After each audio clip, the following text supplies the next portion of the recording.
Bunlar hamısı, bunlar biyan kökləridir. Biz də istifadə eləmirik, amma ehtiyac olsa istifadə eləyə bilərik.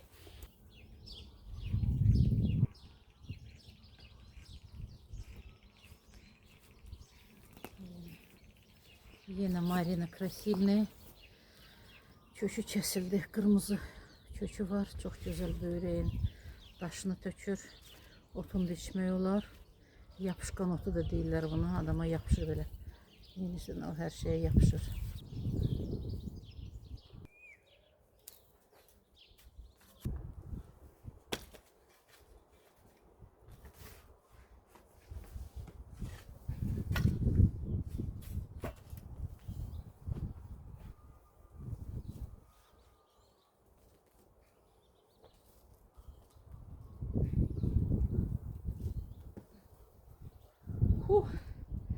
Ne bir yan kökü.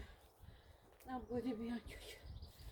İşte gerek bunları yığıb aparıb Yevlaqda bir yan kökü istehsalı fabrika var, oraya verək. Yenidir ya.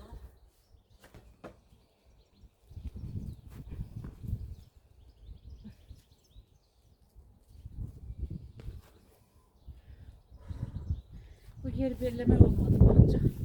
Kök yığma oldu. Görünen boyda büyüyen kökler çok güzel. Hem immuniteti kaldırır, hem ösküreğin dermanı.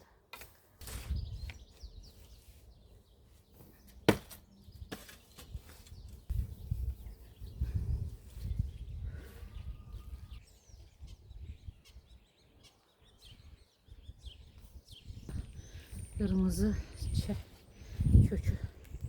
İşte yiyip kurudup bunu yapışkan otunu Marina Krasilna'na bak böyle bak yapışır. Derman kimi, çay kimi içeceğim.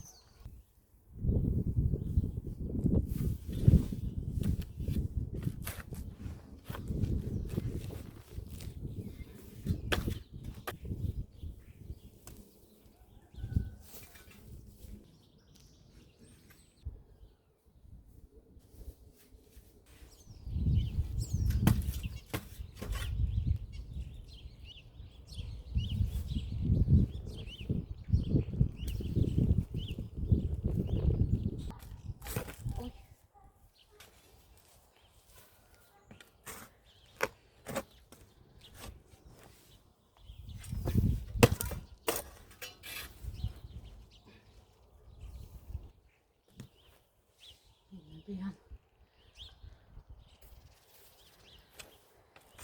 Yani maçlığı da biyan doludur.